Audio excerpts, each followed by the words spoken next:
दोस्तों, सोचिए अगर मैं कहूँ कि एक ऐसा धर्म है जो कभी पैदा ही नहीं हुआ और इसलिए कभी खत्म भी नहीं होगा। एक ऐसी धारा जो समय की शुरुआत से बह रही है, जिसे हम आज हिंदू धर्म कहते हैं, पर असल में ये है सनातन धर्म। भाग 1, सनातन धर्म का असली मतलब। सबसे पहले ये जान लें, हिंदू धर्म नाम नया है। हमारे शास्त्रों में तो इसे सनातन धर्म कहा गया है।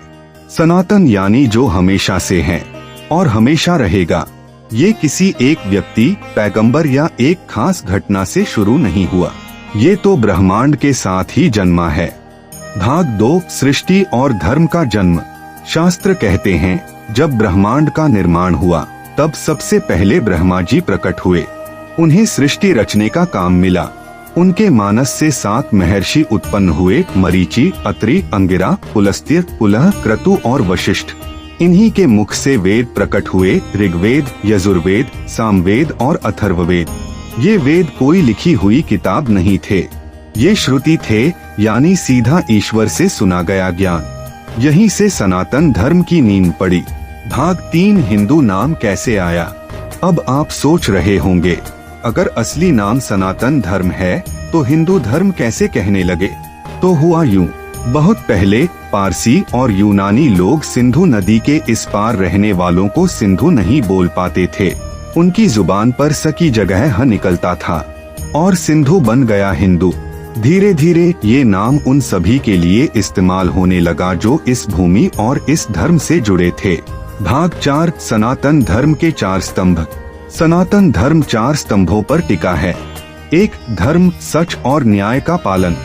2, अर्थ, जीवन यापन के साधन जुटाना। 3, काम, जीवन के आनंद का संतुलित भोग। 4, मोक्ष, जन्म मृत्यु के चक्र से मुक्ति। इन्हें पुरुषार्थ चतुष्टय कहा गया है। ये हमारे जीवन को संतुलित और पूर्ण बनाते हैं। भाग 5, इतिहास में सनातन धर्म के निशान।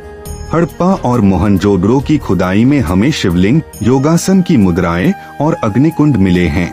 ये सब बताते हैं कि हजारों साल पहले भी ये परंपरा जीवित थी। रामायण के समय ये धर्म मर्यादा और कर्तव्य का प्रतीक बना। महाभारत के समय ये धर्म और अधर्म के संघर्ष की परिभाषा बना। समय के साथ भक्ति, योग और अद्वैत दर्शन ने इसे और गहरा कर दिया। सनातन धर्म सिर्फ मंदिर जाकर पूजा करने का तरीका नहीं है, ये तो एक जीवन जीने की कला है। वेदों में गणित, खगोल, चिकित्सा, संगीत, पर्यावरण, हर विषय का ज्ञान है। योग और आयुर्वेद आज पूरी दुनिया में अपनाए जा रहे हैं, यानी ये धर्म आध्यात्मिक भी है और वैज्ञानिक भी। आज जब दुनिया भागदौड़ और तनाव में डूबी है, सनातन धर्म हमें सिखाता है संतुलन, करुणा और शांति। ये कहता है वसुधैव कुटुम्बकम, पूरी धरती एक परिवार है। ये हमें याद दिलाता है कि जीवन सिर्फ अपने लिए नहीं बल्कि दूसरों के लिए भी जीना है। दोस्तों, अगर ये कहानी आपके दिल को छू गई तो इसे हर उस इंसान तक पहुंचाइए जो अपनी जड़ों को समझना चाहता है। लाइक कीजिए, शेयर कीजिए और सब्सक्राइब कीजिए ताकि हम मिलकर सनातन की इस अनंत यात्रा को आगे बढ़ा सकें।